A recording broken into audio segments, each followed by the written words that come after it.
말씀으로 돌아와서 오늘 말씀은 에베소서 5장 1절에서 7절의 말씀으로 성도에게 마땅한 바라는 제목으로 오늘 말씀 나누기를 원합니다. 사실 제가 많이 걱정을 했습니다. 이번 주에 또 교육부서 예배가 온라인으로 조금 한 주 전환되고 또 이렇게 섬기는 교사분들 또 청년부에 섬기는 이 스태프들 이렇게 예배위원들 또 다들 좀 못 나오신 분들이 많아서 예배에 좀 어려움 당하면 어쩔까 좀 걱정을 했는데 감사하게도 긴급하게 어제 이렇게 연락하면서 너나 할 것 없이 이제 자기 맡은 사역은 아니지만 이렇게 대신해서 이렇게 자리를 채워서 또 예배 드릴 수 있음에 감사합니다. 여러분들이 이제 앉아서 이렇게 예배 드리시지만 사실 이렇게 원활하게 예배 드릴 수 있는 것은 뒤에서 수고하는 손길이 있습니다. 그래서 여러분들 참 은혜 가운데 예배하는 것을 또 주님께 감사하면서 또 오늘 은혜의 자리로 나아가길 바랍니다. 오늘 말씀은 에베소서 말씀으로요 5장의 말씀에서 이 성도에게 우리에게 성도로서 우리에게 하나님께서 전해주시는 그 마땅히 행해야 될 그런 신앙의 실제적인 모습을 다루고 있습니다. 오늘 말씀에서 사실 말하고자 하는 핵심 내용은 우리의 신앙의 체계 속에서 우리가 헷갈리고 좀 중심을 잡지 못하는 부분에 대해서 좀 지적하고 있는 것입니다. 그 주제가 무엇이냐면 우리가 신앙생활을 하다 보면 어떤 습관적으로 아니면 전통적으로 이제 신앙의 습관이 어떤 보상 심리가 있을 때가 많습니다. 내가 그래도 생업이나 어떤 시간들 내 물질을 헌신해서 이렇게 예배하고 또 이렇게 주 앞에 찬양할 때 그래도 내가 남들과 다른 모습을 이렇게 섬긴다면 주님께서 어떠한 일정 부분 보상이 있겠지. 아니면 직접적으로 이렇게 생각은 하지 않더라도 어떤 섬김을 하거나 예배를 드릴 때 내 마음 깊은 곳에 이 작은 이 소망이 있는 거죠. 보상심리. 내가 그래도 이렇게 기도했는데 내가 그래도 이렇게 의를 행했는데 주님께서 뭐 하나는 건져주시겠지, 뭐 하나는 나에게 보상해 주시겠지. 어떤 이런 신앙의 습관과 패턴 속에서 나도 모르게 물들어가 있는 모습이 있다라는 것이죠. 누구에게나 있습니다. 당시에 하나님을 그렇게 잘 알고 따르던 유대인들도 마찬가지였습니다. 말씀을 배우고 따름에 있어서 뭔가를 내가 행해서 얻어내고 보람차고 뿌듯하고 이것에 너무 취해 있다 보니까 이 보상이 와야 뭔가 신앙생활을 한 것 같은 느낌이 드는 겁니다. 이런 어떤 보상 심리로 뿌듯함으로 신앙생활을 하지 않기를 축복합니다. 그 부분을 지적하여서 오늘 말씀의 제목처럼 말이죠, 성도에게 마땅한 바에 대해서 오늘 말씀을 전해주고 있습니다. 우리가 부모와 자녀 관계도 그렇죠. 어떤 보상적인 결과물에 따라서 그 관계가 유지됩니까? 그렇지 않죠. 자녀와 부모의 관계는 어떤 보상이나 어떤 결과론적으로 뭔가 잘 해내야 그 관계가 유지되는 것이 아닙니다. 잘났거나 못났거나 심지어 장애를 갖고 태어난 자녀라 할지라도 끝까지 책임지는 게 부모와 자녀의 관계인 것이죠.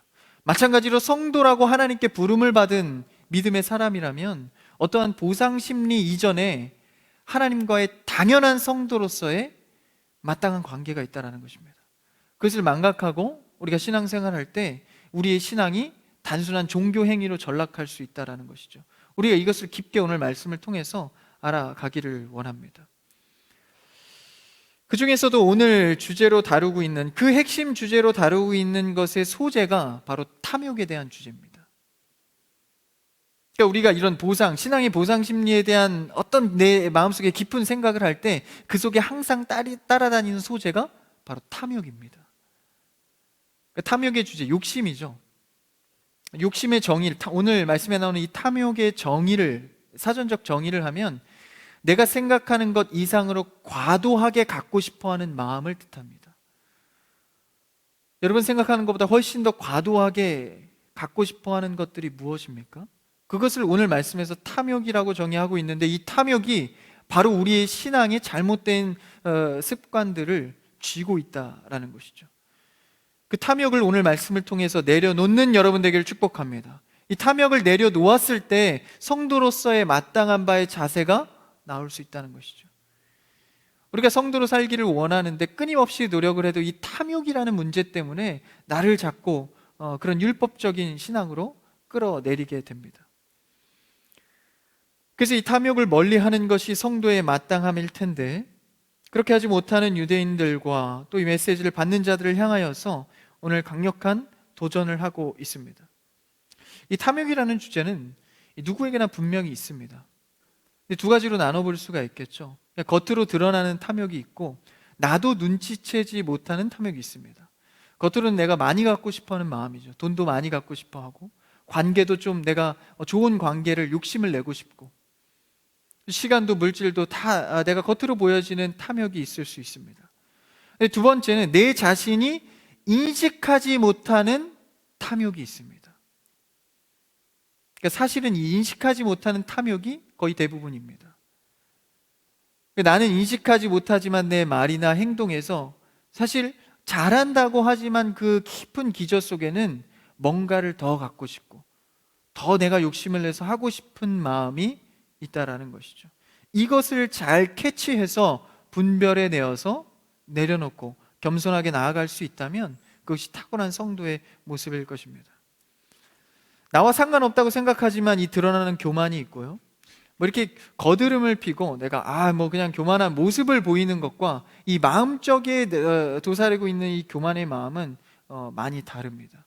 그래서 마음적으로 내가 이 물들어 있는 교만의 마음들을 캐치하는 것이 굉장히 중요하다라는 것이죠. 그래서 우리에게는 이 탐욕의 주제가 겉으로는 드러나는 것 외에 마음속에 들어있는 것들이 굉장히 많습니다. 그래서 물질의 욕구, 권력욕, 식탐도 있죠. 저는 식탐이 좀 없는 편인데 그래서 제가 이렇지 않습니까? 많이 먹는 것보다도요, 다이어트를 잘하려면 적게 먹는 것보다 이 식탐에 대한 묵상을 좀 해보셔야 돼요. 그렇죠? 내가 얼마나 관심을 많이 두느냐. 점심 먹고 저녁 먹을 걸 생각하고 저녁 먹고 다음날 아침을 생각하고, 이 식탐이지 않습니까? 그런 더 많이 갖고 싶고 더 많이 먹으려는 이 욕심, 이런 것 속에서 우리가 어떤 것들을 내려놓고 그리고 주 앞에 성도의 모습을 회복해야 할 것인가? 그래서 10계명에서도 마지막 그 계명이 뭐죠? 내 이웃의 집을 탐하지 말라 아닙니까? 거기서 탐하는 게 뭡니까? 바로 오늘 말씀의 주제인 이 탐욕입니다. 그러니까 10계명에서도 언급하고 있는 이 마지막 계명의 탐욕처럼 우리는 이웃에 대해서 탐하고 그리고 상대보다 더 많이 갖고 싶어하는 이 욕구를 갖고 있습니다. 근데 이것은요, 굉장히 인간이 잔인하게도 그 상대가 잘 살든 못 살든 그보다 더 갖고 싶어하고 그의 것을 뺏어서라도 내가 더 갖고 싶어하는 마음이 있다라는 것입니다. 전사님 너무 부정적인 것 같아요. 전사님 그런 거 아닙니까?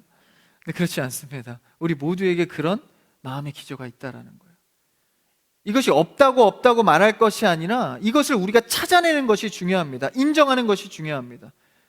하나님 앞에 구원을 뭐로부터 출발하죠? 죄인 회개의 고백으로부터 출발합니다. 탐욕의 문제를 해결하는 것도 마찬가지입니다. 내 마음속 기저에 깃들어 있는 이 탐욕의 문제를 끄집어내어 캐치하는 것부터가 중요하다라는 것이죠.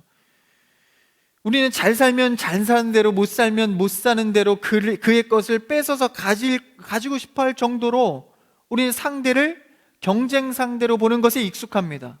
예를 들어 볼까요? 우리 어렸을 때부터, 유치원 때부터 사실 경쟁 구도가 시작이 됩니다. 쟤보다 더 잘해야 되고 점수를 잘 받아야 되고, 초등학교 말할 것도 없죠. 중고등학교 입시에 가면 어떻습니까? 다 경쟁입니다. 그 경쟁 구도에서 살아나지 않으면 내가 인정받기가 어렵고 좀 칭찬받기가 어렵고, 이런 습관, 패턴 속에서 살아가다 보니까 이 신앙에도 이런 경쟁 구도가 들어오는 겁니다. 그래서 그 경쟁 구도 속에서 우리가 상대를 바라볼 때 그런 욕심적인 마음으로 바라볼 수밖에 없다라는 것이죠. 그럼 전사님 좀 세상을 바꿔주십시오. 여러분, 세상을 바꾸기 전에 나의 시선 먼저 인식 먼저 바꿔야 될 성도의 자세가 더 중요하다라는 것입니다. 여러분, 우크라이나 러시아 전쟁도 마찬가지죠. 사실 뭐로부터 출발한 거죠? 감정의 문제입니다. 바로 욕심의 문제로부터 출발한 거죠. 더 많이 가져야 하고 다른 나라보다 더 부강해야 하고, 어떤 위기, 유럽의 위기의식을 느끼고 러시아가 우리의 땅과 어떤 권력욕을 유지하기 위해서 그런 물리적 전쟁을 시행해버리지 않습니까? 너무나 무섭고 어려운 상황임에도 불구하고 그런 일을 저질러 버리는 거예요. 왜 그렇습니까? 마음속에 탐욕 때문입니다. 상대를 뭐로 바라봤기 때문에 그렇죠? 이웃을 경쟁 상대로 바라봤기 때문입니다. 여러분, 우리는 성도 간뿐만 아니라 상대를 바라볼 때 경쟁 구도로 바라보기 이전에 여러분 사랑의 존재로 바라볼 수 있는 여러분들을 축복합니다. 그럼 뭘 볼 수 있어야 되죠? 영혼을 볼 수 있어야 합니다.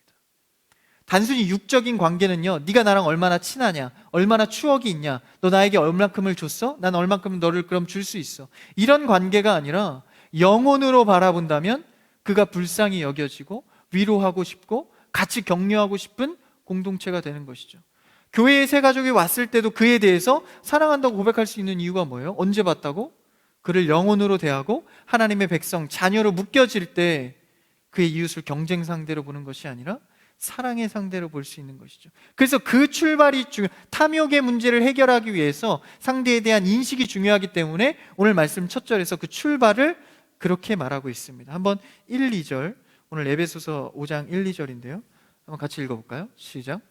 그러므로 사랑을 받는 자녀같이 너희는 하나님을 본받는 자가 되고 그리스도께서 너희를 사랑하신 것 같이 너희도 사랑 가운데서 행하라. 그는 우리를 위하여 자신을 버리사 향기로운 제물과 희생 제물로 하나님께 드리셨느니라. 제가 지금 말씀드렸다시피 이 사랑의 시선에 대해서 먼저 정의를 하고 그 다음에 탐욕의 문제, 성도로서 마땅한 바에 대해서 이야기를 시작합니다. 그러니까 우리가 항상 어떤 신앙생활을 시작하기 이전에 먼저 시각을 어디다 꽂아놓고 시작하는가가 굉장히 중요합니다. 그것을 짚고 가는 거죠. 이 탐욕의 문제를 해결하기 이전에 너는 하나님의 시선처럼, 오늘 1, 2점처럼 말이죠, 사랑의 대상으로 바라봐야 한다는 것입니다. 왜 그랬죠? 하나님께서 우리에게 그렇게 하셨기 때문에. 하나님의 시선은 사랑의 시선으로 우리를 바라보고 구원하셨다라는 것입니다.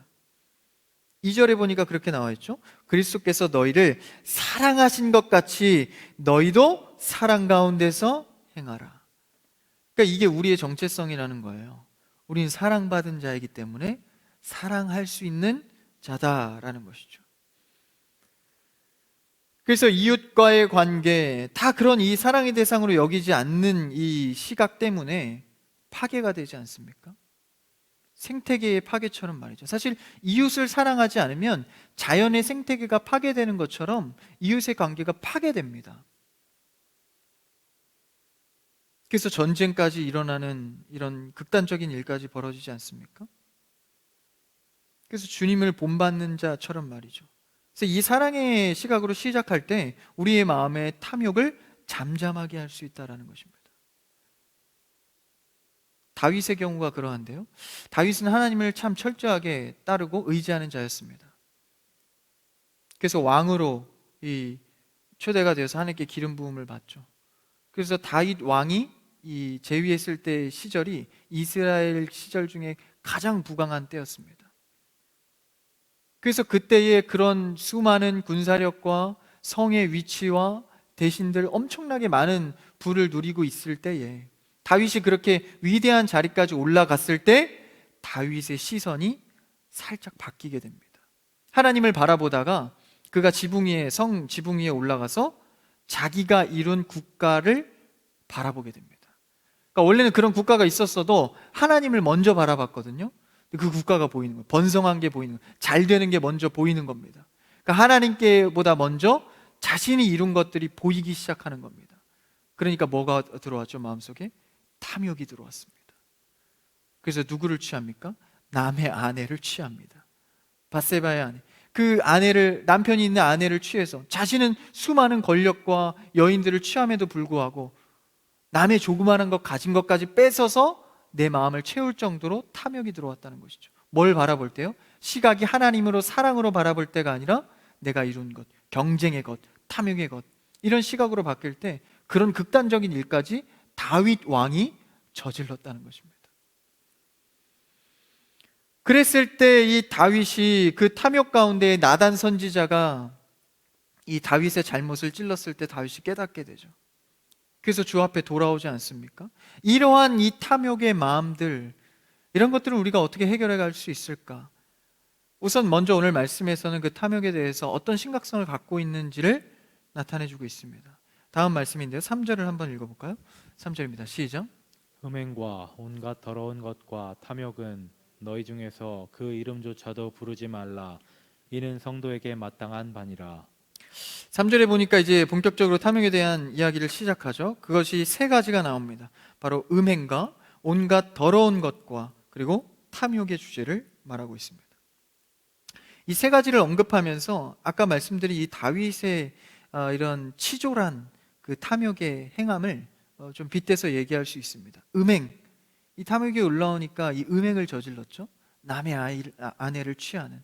그리고 더러운 것, 남의 아내를 취하기 위해서 치졸한 방법을 써서 그 남편이 장군이었는데 군사 전쟁 때 맨 앞줄에 보내게 됩니다. 남편을 일부러 죽여버리죠. 그런 어떤 치졸한 방법을 써서 그 아내를 취합니다. 이 더러운 것이죠. 그게 뭐로 비롯됐죠? 이 포괄하고 있는 마음이 세 번째가 탐욕입니다. 그래서 이런 탐욕과 음행과 더러운 것은 지금 믿는 자들을 향해서, 그러니까 바로 우리에 대해서 말을 하고 있는 것이죠. 믿음이 없는 자들에게 하는 것이 아니라 믿음이 있는 우리에게 말하는 것입니다. 그러니까 교회 안에서도 이런 탐욕이 있을 수 있다는 거예요. 물질의 탐욕, 권위의 탐욕. 여러분, 교회는 부흥하기 이전에 반드시 하나님의 훈련의 과정을 거쳐야 합니다. 저는 하나님께서 우리가 지금 그 훈련의 과정을 지금 거치고 있다고 저는 믿어 의심치 않습니다. 물론 갑자기 부흥할 수도 있어요. 근데 반드시 그 안에서의 하나님과의 은혜의 사연을 만들어 가야 합니다. 왜 그렇죠? 이 탐욕에 대해서 우리는 약하기 때문입니다. 하나님께 훈련받고 이 탐욕의 문제를 어떻게 해결해 갈 것인가. 왜냐하면 교회 안에서도요, 이런 탐욕이 존재하기 때문에 그렇습니다. 서로 어떤 신앙의 경쟁의 구도, 그리고 교회가 물질이 쌓이고 경제적으로 부강해지면 욕심이 생기죠. 더 돈을 불리고 싶어서 교회 사업을 하기 시작하죠. 그리고 또한 뭡니까? 권력욕. 교회에도 권력욕이 있습니다. 직분을 받고 사람들을 리더하기 시작하면 나의 권위가 좀 들어가기를 원하고, 말씀을 전하기보다, 말씀의 순수함을 전하기보다 나의 말을 하기 시작하고, 그러다 보면 그 탐욕에 집어삼키게 되는 것이죠. 근데 여기서 중요한 것은 내가 그 탐욕에 물들어가고 있는 것을 발견하지 못한다라는 것입니다. 그래서 우리는 항상 말씀 앞에 겸손해야 하고 나를 날마다 돌아봐야 합니다. 그렇지 않으면 이 물들어 다윗도 자신도 모르게 음행과 더러운 것, 그리고 이런 탐욕에 물들어 가는 것이죠. 이것에 반대되는 이 수단이 뭡니까? 그것이 오늘 말씀에서 읽진 않았지만 5장 9절에 나와 있는데요, 이 반대된 오늘의 음행과 더러운 것과 탐욕의 반대의 세 가지가 9절에 바로 나옵니다. 한번 9절을 읽어볼까요? 5장 9절인데요. 띄워주시면 좋겠어요. 없나요? 그럼 성경책으로 봅시다. 시작. 빛의 열매는 모든 착함과 의로움과 진실함에 있느니라. 이게 뭔가요? 지금 반대에 되는 열매, 그러니까 탐욕에 대한 주제와 바로 반대되는 게 뭡니까? 9절에 착함과 의로움과 진실함입니다. 여러분, 우리는 신앙생활 하면서 가장 중심적으로 회복해야 할 것이 바로 진실한 내용입니다. 여러분, 신앙과 삶의 습관이 진실하기를 축복합니다. 사소한 것부터 복잡한 것까지 여러분 항상 진실하기를 바랍니다. 거짓은 뭘 낳죠? 거짓을 낳고, 거짓은 또 거짓을 낳습니다. 여러분, 주 안에서 우리는 하나님 앞에, 성도들 앞에, 그리고 사회 앞에서 항상 진실하기를 바랍니다. 진실함은 불리할 것 같고 당장은 좀 위축될 것 같지만 그것이 나중에 곧 하나님과의 관계에 큰 힘이 된다는 것이죠. 그 반대가 바로 음행과 더러움과 탐욕입니다. 그리고 더 나아가서 이 탐욕으로 비롯된 이 마음들이, 이 항목들이 어떻게 발전되어집니까? 오늘 3절을 넘어서 5절, 4절, 5절을 한번 읽어봅시다. 5절, 오늘 본문 5절인데요 시작. 너희도 정녕 이것을 알거니와 음행하는 자나 더러운 자나 탐하는 자 곧 우상 숭배자는 다 그리스도와 하나님의 나라에서 기업을 얻지 못하리니. 아까 처음에는 그냥 항목이었죠. 음행과 더러운 것과 탐욕. 근데 5절에서 어떻게 발전합니까? 음행하는 자나 더러운 자나 탐하는 자로 바뀌어갑니다. 그러니까 이 음행과 더러운 것과 탐하는 이런 요소, 방법, 항목들은 어떻게 발전한다는 거예요? 그 사람 속에 들러붙어서 아예 그 항목이 그 사람이 되게끔 바꿔낸다는 겁니다. 굉장히 무섭죠? 그러니까 이거는 이 탐욕의 특징입니다. 탐욕이 내 안에 한번 들어와서 이것을 절제하지 못하기 시작해서 물들기 시작하면 이 탐욕이 나의 인격을 집어삼킵니다. 그래서 내가 사소한 말 한마디를 하더라도, 관계를 맺더라도 그 모든 것에 탐욕이 자리하는 굉장히 무서운 상태가 되는 것이죠. 그걸 어떻게 표현합니까? 5절에 탐하는 자로 표현합니다. 그러니까 욕심이 한두 번 있을 수는 있죠. 근데 그것이 지나치면 어떻게 되죠? 욕심쟁이가 되죠. 그렇죠? 습관적으로 나오는 게 욕심쟁이잖아요. 욕심쟁이에서 더 발전하면 어떻게 되죠? 탐하는 자, 욕심 자체가 내가 된다는 것입니다. 모두에 말씀드렸다시피 겉으로 그냥 더 많이 가질 거야 이것만이 탐하는 게 아니라 대부분은 내 마음속에 기저에 자리 잡고 있는 탐욕을 말합니다.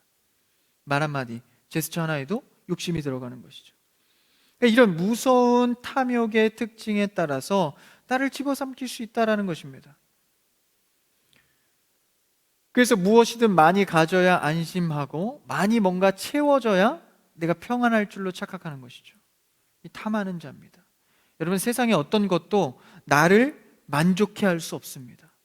나의 영혼은요, 무엇으로도 채울 수가 없는 거예요. 왜요? 우리는 창조받을 때부터 하나님의 관계 속에서 루아흐, 성령으로 창조되었기 때문에 하나님의 영적 공급 없이는 태생적으로 만족함을 누리지 못하는 자입니다. 그래서 이단이 기독교와 비슷하지 않습니까? 그러니까 영혼이 채워지는 것 같아서 이단에 빠진 사람들이 그렇게 흥분의 은혜를 받는 거예요. 근데 결론적으로는 거기엔 완전한 평안이 없죠. 그런 것 같은 것도 힘이 있는데 그런 것은 얼마나 우리에게 큰 만족을 주겠습니까? 그럼에도 불구하고 우리는 다른 것으로 자꾸 탐욕 가운데 채우려 하기 때문에 하나님과 가까워질 수 없는 것이죠. 여러분, 이 무서운 탐욕이요, 이러한 탐하는 자가 되면, 내 기저 속에 자꾸 탐심을 집어넣으면 결과적으로 어떻게 되는가? 하나님과 가까워질 수 없는 조건이 됩니다. 그러니까 그 자를 하나님께서 멀리 하신다는 게 아니라, 그러니까 인격적인 관계에서 멀리 하겠다는 게 아니라 조건 자체가, 이론적으로 조건 자체가 멀어질 수밖에 없는 자로 변한다는 것입니다. 그러니까 하나님이 가까이 할래야 가까이 할 수 없는 그 조건이 뭡니까? 탐하는 자로 변해가는 것입니다. 그래서 우리는 삶의 습관 속에서 이 탐하는 것을 내려놓기를 바랍니다. 그런데 우리 힘으로 될 수 없으니 날마다 주 성령에 기대어서 우리의 기도 제목 가운데, 주님, 나의 욕심을 덜어내시고 나의 탐하는 자의 모습을 걷어가 주시옵소서. 성령께 날마다 구하며 나아가야 합니다. 언제요? 날마다 말입니다. 그러니까 날마다 이걸 체크하지 않으면 언제 물들지 모르는 겁니다. 그래서 여러분, 이런 삶의 패턴의 습관 속에서도 굉장히 중요한 부분들이 많습니다. 자꾸 가지려 하고 쌓아두려는 습관이 위험할 때가 있죠. 제가 돈을 아끼는 방법을 한번 하나 알려드리겠습니다. 저도 이렇게 돈을 잘 모으는 생활 습관은 잘 안 돼요. 자꾸 어떻게 하다 보면 자꾸 돈이 나가더라고요. 돈을 조금이라도 아낄 수 있는 방법을 제가 좀 팁을 드릴게요. 여러분, 쌓아두는 것을 금하십시오. 그러니까 뭔가 쟁여두는 게 편한 사람들 있잖아요. 왜 요새 그 집에 팬트리라 그러나요? 뭐 이렇게 창고 뭐 이런 거 있지 않습니까? 거기다 막 쟁여놔야 마음이 안심되는 사람이 있어요. 일단 쟁여놔. 그래 마음이 안심되는 거야. 유통기한 다 지나고 나중에 버려요. 버려놓은 게 또 비워진 게 마음이 아파서 또 채워. 근데 여러분, 돈을 아끼는 방법이요, 뭐 TV에도 한번 나오더라고요. 예를 들어서 치약을 살 때 묶음이 있잖아요. 그런 거에 현혹되지 말라는 거예요. 그러니까 한 개씩 사서, 한 개 쓸래도 되게 오래 걸리잖아요. 저는 거의 한 달 쓰거든요. 좀 큰 치약 쓰는데 그거 쓰고 또 하나 나중에 한 달 뒤에 사도 충분하다는 거예요. 근데 막 5개, 10개, 막 20개 그렇게 소비하지 말라는 거죠. 그게 뭡니까? 뭔가 쟁여놔야, 많이 가져야. 그렇죠? 물론 그 마음을 모르는 것은 아닙니다. 근데 그 작은 습관 하나가 우리의 신앙의 삶에서도 이런 탐욕의 마음을 불러일으킬 수 있다는 것입니다. 그래서 우리는 항상 필요한 만큼, 적당한 만큼의 어떤 주님 안에서의 나만의 기준을 세워가는 것도 굉장히 중요합니다. 그리고 내가 나눌 수 있는 마음. 그렇죠? 그래서 저도 이제 참 물건 같은 거 좋아해요. 뭐 아기자기한 거, 수수한 거, 자매들처럼 말이죠. 참 좋지 않습니까? 그런 거. 보통 은영자매가 그런 거 많이 좋아하는데 소품 같은 거. 근데 이런 게 너무 제가 집착하다 보니까 물건을 잘 안 버리는 거예요. 버려야 되는데. 원래 저희 친할머니께서 예전에 막 물건들을 막 쌓아놓으셨거든요. 버리질 못해서. 근데 그게 나중엔 탐심으로 자리 잡더라고요. 그래서 제가 한날은 결심을 하고 막 좋은 것들을 다 제가 갖고 있던 걸 끄집어내서 한번 나눠준 적이 있습니다. 그러니까요, 너무 아깝더라고요. 처음엔 아깝습니다. 근데 그런 패턴을 자꾸 가지니까요, 나중에 정말 큰 것들 나눌 때도요, 오히려 아까운 게 아니라 기분이 좋더라고요. 왜냐하면 내가 그렇게 아끼고 가졌던 것을 남에게 줬을 때에, 그 사랑의 마음으로 줬을 때에 그 마음이 더 커지더라고요. 내가 가졌던 마음보다. 왜 그렇죠? 하나님께서 주신 마음이기 때문입니다. 그를 사랑의 대상, 경쟁의 대상이 아닌 나보다 더 가졌을 때 내가 응원해주고 축하해줄 수 있는 그 마음. 오늘 1절, 2절에서처럼 말이죠. 그래서 우리는 이 자꾸 가지려는 이 탐하는 모습 속에서 뭘 인식해야 합니까? 자꾸 이러다가는 하나님과의 거리가 굉장히 멀어진다는 것을 기억을 해야 합니다. 그래서 음행과 탐욕, 더러운 것, 이것은 하나님께 가까이 갈 수 없는 것이죠. 여러분, 음행의 문제 마찬가지입니다. 여러분, 저는 여러분에게 강력히 도전합니다. 청년의 때에 음행의 문제에서 자유한 여러분 되길 축복합니다. 이걸 해결하지 않으면요, 평생토록 이 음행의 문제는 나를 따라다닙니다. 하나님과의 관계에서 어려움과 불편함을 주는 것이죠. 아까 이 음행과 이런 탐욕의 특징은 뭐라 그랬죠? 들러붙어서 내가 눈치채지 못하게 물들어간다라는 것입니다. 그래서 우리의 생명을 영적인 사람의 모습으로 주께서 바꿔주셨다면 이제 육신의 모습에서 돌이켜야 합니다. 죄는 참 무섭죠. 처음에는 작은 것으로 들어와서 나중에 나를 둘러덮습니다. 그래서 이 죄라는 것은 어느 정도의 타협 속에서 내가 유지할 만한 것이 안 됩니다. 다시 말하면 내가 컨트롤할 수 있는 영역이 아니다라는 거예요. 이 정도 죄는, 이 정도는 전사님 저는 컨트롤할 수 있습니다. 이 정도는 내가 지을 땐 짓지만 또 안 지으려고 마음먹으면 안 지어요. 그 마음속에 뭐가 있죠? 굉장한 교만이 있는 겁니다. 죄를 컨트롤할 수 있다고 생각하는 거예요. 왜요? 죄의 경중을 내가 그냥 판단하는 거죠. 여러분, 주 앞에서 죄의 경중은 없습니다. 하나님은 그 죄 자체에 대해서 미워하시고 싫어하시는 분이십니다. 우리도 역시 그럼 삶의 태도가 어떠해야 합니까? 작은 죄에서조차 우리가 소홀히 여겨서는 안 된다라는 것이죠. 그냥 넘겨서는 안 된다라는 것입니다. 그래서 내가 어떤 이 죄가 좀 심해지면 내가 그때 돌이켜야지. 여러분, 이건 말도 안 되는 겁니다. 실제 살아보면 그렇게 되지가 않습니다. 그 조그만 죄가 나를 둘러덮기 시작하면 걷잡을 수가 없는 것이죠. 그래서 하나님도 우리에게 그렇게 사랑을 행하셨듯 죄도 하나님처럼 말입니다, 가깝게 하고 싶은 이 성질이 있습니다. 하나님도 우리와 가까워지고 싶어 하시잖아요. 죄도 우리와 가까워지고 싶어 하는 성질이 있다는 거예요. 그래서 처음에는 죄가 먼저 다가오지만 이 죄가 아주 지혜롭기 때문에 나중에는 그가 먼저 죄에게 다가올 수 있도록 만들어 놓습니다. 그게 굉장히 그 방법이 다양하고 교묘해서 우리가 눈치채지 못하죠. 여러분, 예를 들어 보면 여러분 많은 유튜브로 영상을 많이 매체를 접근하지 않습니까? 그럴 때 내가 그 영상에 보고 분별하고 다 알 수 있다고 우리는 생각을 하죠. 근데 그 매체를 분별 없이 다 접하고 그냥 듣고 보다 보면 어느새 나도 모르게 가치관이 변합니다. 특히나 그 가치관이 물렁물렁한 아이들일수록 더 위험합니다. 그래서 제재를 하는 것이죠. 참 어려운 부분입니다. 그래서 우리는 별거 아닌 것 같은 죄들로 시작해서 그 작은 죄가 우리가 스스로 그 죄에 가까이 갈 수 있게끔 만든다라는 것입니다. 그래서 우리는요, 평소에 아무렇지 않게 생각하던 죄도 다시 한번 생각해 봐야 합니다. 작은 죄도 말이죠. 그래서 저는 심지어요, 이렇게 조그만한 쓰레기, 먼지 같은 거 뭐 이런 거 있지 않습니까? 차 타다가 이렇게 그런 거 뭐 나오잖아요. 이제 창밖에 던질 수 있잖아요. 뭐 조그만한 뭐 보이지도 않는 먼지 같은 거. 저는 그것조차 한번 생각해 보는 거예요. 물론 은혜가 충만할 때 말입니다. 야, 이거 내가 아무도 보지 않지만 성도로서 조그만 이것도 나는 하나님 앞에서 이런 것도 절제해야겠다. 그래서 그것을 내 주머니에 넣는 거죠. 선생님, 너무 사소한 거 아닙니까? 저는 항상 극단적인 예를 좋아합니다.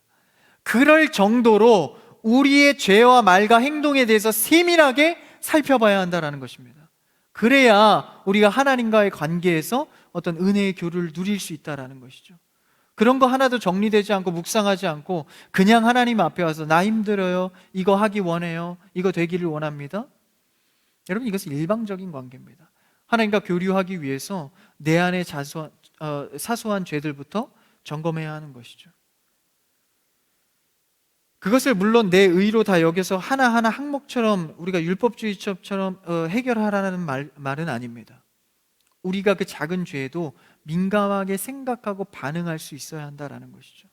여러분의 신앙과 삶의 패턴 속에서는 작은 죄를 그냥 넘기지 않기를 축복합니다. 그래서 기도할 때 그런 때가 있어요. 회개 기도하면 내가 생각지도 못한 영역의 죄가 막 떠오를 때가 있어요. 나는 평소에 죄라고 생각 안 했는데. 그리고 때로는요, 같이 신앙생활하는 성도나 형제 자매를 통해서 어떤 회개의 제목을 듣는 거예요. 그 사람의 회개의 제목 말이죠. 근데 나는 생각지도 못한 회개 제목이고, 나도 그런 일을 하고 있는데 어떤 청년은 그거에 대해서 막 아파하면서 기도하고 있는 거예요. 그럼 어떤 마음이 드세요? 이거 바보, 그 정도는 괜찮은데 이러시나요? 그게 아니죠. 야, 저걸 저렇게 심각한 죄로 여겼어? 야, 난 늘 하고 있던 죄인데 저런 말 한마디에 저렇게 하나님 앞에 아파해? 야, 난 그 말에 대해서 맨날 그냥 습관적으로 뱉는데? 그러니까 그 문제 앞에서 우린 돌아볼 수 있어야 한다는 것입니다. 그 표현을 어디서 하고 있죠? 우리 오늘 말씀의 3절에서 다시 읽어보면 그 표현을 하고 있습니다. 3절을 한번 읽어볼까요? 오늘 본문입니다. 시작. 음행과 온갖 더러운 것과 탐욕은 너희 중에서 그 이름조차도 부르지 말라. 이는 성도에게 마땅한 바니라. 이 음행과 더러운 것과 탐욕에 대해서 어떻게 하래요? 이름도 그 이름조차도 부르지 말라는 겁니다. 이게 뭐죠? 제가 아까 말씀드린 사소한 것도 그냥 넘기지 말라는, 이름조차도 부르지 말라. 왜 우리 싫은 사람 쳐다도 보지 말라 그래요. 쳐다도 안 보겠다 뭐 그런 얘기 하지 않습니까? 그런 죄에 대해서 그렇게 치부하라는 거예요. 그렇지 않으면 죄가 우리를 끌어당기기 때문에 어렵다라는 것이죠. 작은 것에도, 작은 죄에도 여러분 민감하게 반응할 수 있는 여러분 되길 바랍니다. 틈을 주지 마십시오. 더러운 것, 음행과 특히 탐욕의 주제에 있어서는 더욱 그러해야 합니다. 이런 취급이 뭐라는 거예요? 오늘 말씀 제목처럼 성도의 마땅함이라는 것입니다. 그러니까 성도의 마땅함은 작은 죄로부터 치부하는 반응이 달라야 하는 거예요. 다른 사람 보기엔 좀 이상하죠. 어떻게 위선적이어 보일 수도 있겠습니다. 그러나 우린 이 소신을 지켜가는 겁니다. 틈을 주지 않는 거죠. 이제 전사님 숨 막힙니다. 이런 작은 죄도 맨날 아파해야 하는 것입니까? 여러분 해보고 말씀하십시오. 해보면 은혜가 있습니다. 평강의 강물이 흐릅니다. 막상 해보면 막 옥죄고 막 율법적으로 막 지칠 것 같지만 안 그렇다는 거예요. 오히려 자유합니다. 주 안에서 이런 작은 죄조차도 주와 교류하고 회개하고 은혜를 누리고 해보면 다르다는 거예요. 여러분 불평하고 판단하기 이전에 먼저 작은 죄에서 실천으로 돌이켜보는 여러분 되길 축복합니다. 일단 해보십시오. 그 방법이 첫 번째 스텝이 뭡니까? 오늘 말씀에서 굉장히 중요한 방법에 대해서, 그 탐욕의 문제를 내가 실천하는 것에 있어서, 작은 실천에 있어서 중요한 것을 언급하고 있는데요, 4절과 6절에 나와 있습니다. 먼저 4절을 한번 읽어볼까요? 4절입니다. 시작. 누추함과 어리석은 말이나 희롱의 말이 마땅치 아니하니 오히려 감사하는 말을 하라. 어떤 단어가 주제죠? 바로 말입니다. 6절도 한번 읽어볼까요? 6절의 시작. 누구든지 헛된 말로 너희를 속이지 못하게 하라. 이로 말미암아 하나님의 진노가 불순종의 아들들에게 임하나니. 여기도 말의 주제죠. 그러니까 다시 말하면 이 탐욕의 문제에 있어서 사소한 것으로부터 우리가 훈련하기 위해서 가장 먼저 해야 될 것은 바로 말의 훈련입니다. 언어의 습관이라는 것이죠. 하나님께서는 우리를 말씀으로 창조하셨습니다. 세상 모든 만물도 말씀으로 운행하시죠. 심지어 우리에게 계시한 것도 다 말씀으로 주셨습니다. 그러므로 우리의 말에는 뭐가 있죠? 권세와 능력이 있습니다. 말은 우리의 마음의 생각을 담고 전달되게 되어 있습니다. 목구멍에서 나오는 게 말이 아니라 우리의 마음의 생각을 전달하는 것이죠. 그래서 그가 한마디를 해도 그 한마디 속에는 그 사람의 철학과 생각이 담겨 있다라는 거예요. 그의 말투와 언변에 대해서 단순한 그냥 목에서 나온 소리가 아니라 하나님께서 주신 마음으로 여러분이 말을 해야 한다라는 것입니다. 마음속의 소리이기 때문에 그렇죠. 그래서 예수님께서도 말씀하시죠. 야, 입으로 들어가는 것이 더러운 것이 아니다. 너의 마음 속에서 나온 것이 더러운 것이다.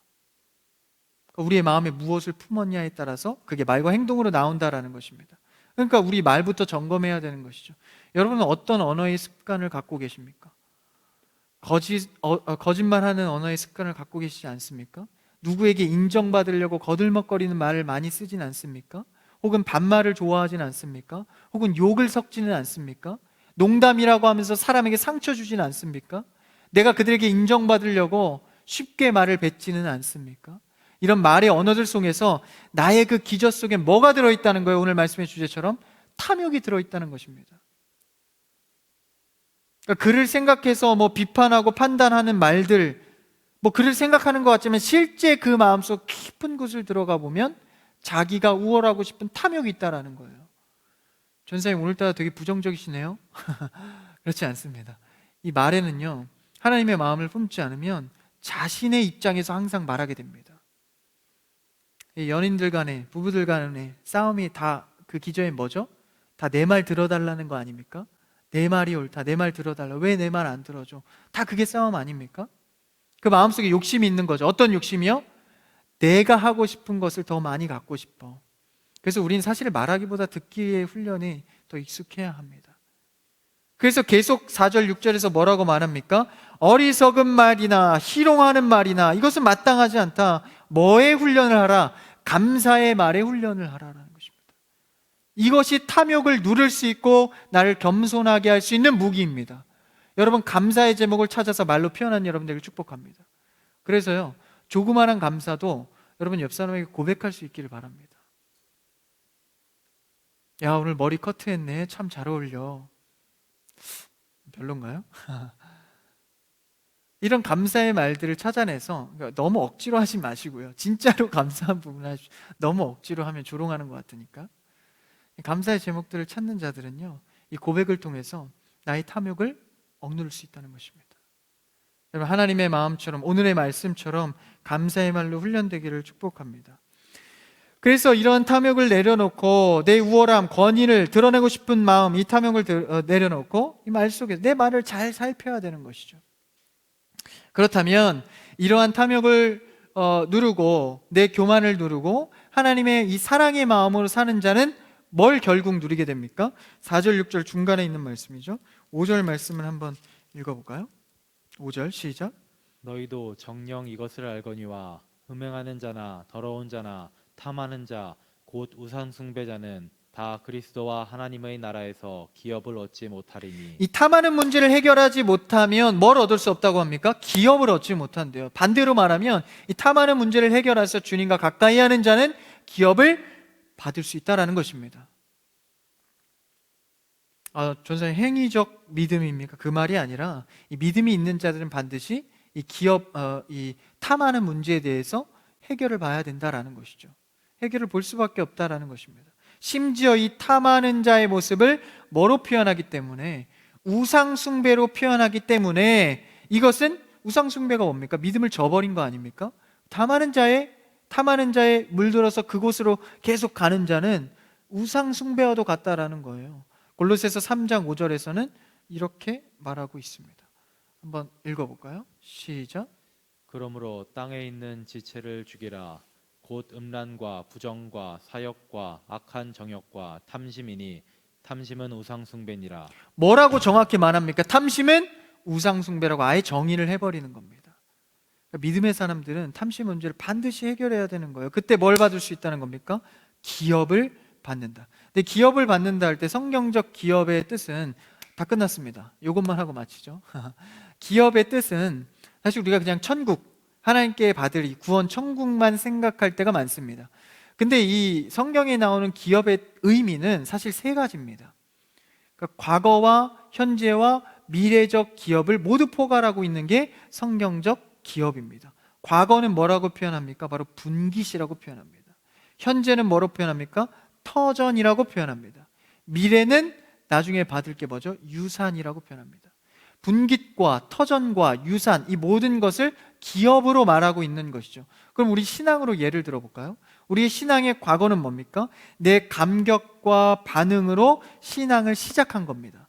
그러니까 하나님께서 첫사랑이죠. 하나님께서 나를 처음 만나줬을 때, 하나님에 대해서 알아갔을 때, 예수님을 깨달았을 때, 그때가 바로 분깃을 받은 겁니다. 하나님께 구원을 받은 것이죠. 그 감격과 그 반응이 내 과거에 있는 겁니다. 아직 그것이 없다면 이제 여러분 시작하시면 됩니다. 분깃을 구하는 여러분들을 축복합니다. 그것을 받았다면 현재로 와서 터전에서 내가 이제 그 분깃을 누리는 거죠. 누리지 못하는 자들도 있어요. 과거에 매여 있는 거죠. 참 그때 좋았어. 참 그때 수련회 때 내가 예수님 만났지. 담배를 안 피면서 현재는 전혀 그 분깃을 누리지 못하는. 그러니까 그 기업이 뭡니까? 현재도 그 매일의 삶에서 그 과거의 은혜가 새 은혜로 날마다 일어나야 한다라는 것이죠. 그게 바로 터전입니다. 이것도 기업이죠. 마지막은 뭡니까? 장래에 하나님 나라에 들어갈 때에 받게 되는 그 하나님 나라의 구원의 그 천국의 분깃이 기업이 뭡니까? 바로 유산이라는 겁니다. 그러면 그것을 바라보면서 현재 내가 너무 세상의 것에 탐욕 부리지 않아도 나중에 그 소망의 것을 바라봄으로 기업을 누리는 겁니다. 그러니까 과거와 현재의 미래의 그 기업을 모두 다 내가 누리는 게 이게 온전한 신앙생활입니다. 저는 세 가지 다 못 누리고 있는데요. 괜찮습니다. 여러분 삶을 통해서 하나님이 반드시 이뤄가실 것입니다. 터전이나 유산을 아직 못 누리겠어도 괜찮습니다. 견고한 신앙을 하나님께서 반드시 이뤄가실 것입니다. 그래서 이 기업을 받았을 때 이 뭡니까? 분깃과 터전과 유산이죠. 그것을 받았을 때 이 속에서 뭐가 일어납니까? 진정한 찬양과 진정한 예배가 일어날 수 있는 것이죠. 여러분의 찬양과 예배는 이 기업 속에서 일어나기를 축복합니다. 그랬을 때 순종할 수 있고 이웃을 사랑할 수 있고 나아가 복음 전파까지 할 수 있다는 것입니다. 이게 다 뭐로 비롯됩니까? 탐욕의 문제로부터 출발한다는 것이죠. 탐욕을 내려놓고 기업을 누리는 여러분 되기를 축복합니다. 그래서요, 우리의 탐욕을 내려놓을 유일한 길은 무엇입니까? 사실 오늘 2절에서 언급을 했었죠.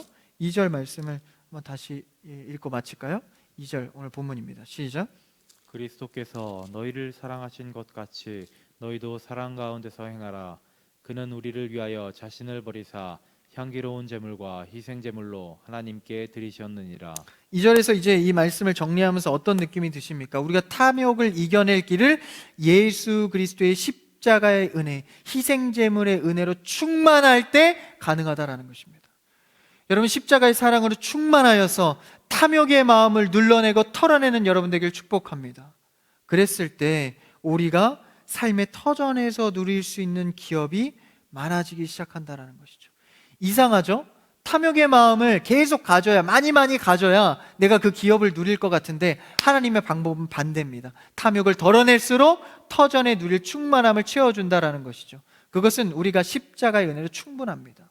십자가의 은혜를 채울 때 여러분의 수많은 막혔던 일들이 십자가의 은혜로 해결되기를 축복합니다. 그게 진짜라는 거예요. 시간이 걸리더라도, 지금 내가 괴로울지라도, 인내해야 될지라도 방법이 옳다면 결국 결론도 옳습니다. 하나님의 방법을 택하는 여러분 되길 축복합니다. 예배 안에 거하십시오. 어려워도 찬양하십시오. 힘들어도 내 말을 불만보다는 감사의 말을 고백하십시오. 그럴 때 탐욕이 줄고 하나님과의 관계가 회복될 것입니다. 말씀을 정리합니다. 우리는 오늘 말씀의 제목처럼 성도에게 마땅한 바를 선택하고 행해야 합니다. 그 방법으로는 우리가 말을 돌아보며 십자가의 사랑 안에 늘 거해야 합니다. 여러분 상대를 바라볼 때 우리는 경쟁의 구도로 바라보는 것이 아니라 사랑의 영혼으로 예수님과 같은 마음으로 탐욕의 문제를 이번 한 주도 해결해가는 마땅한 성도 되시기를 주님의 이름으로 축복합니다. 기도하겠습니다.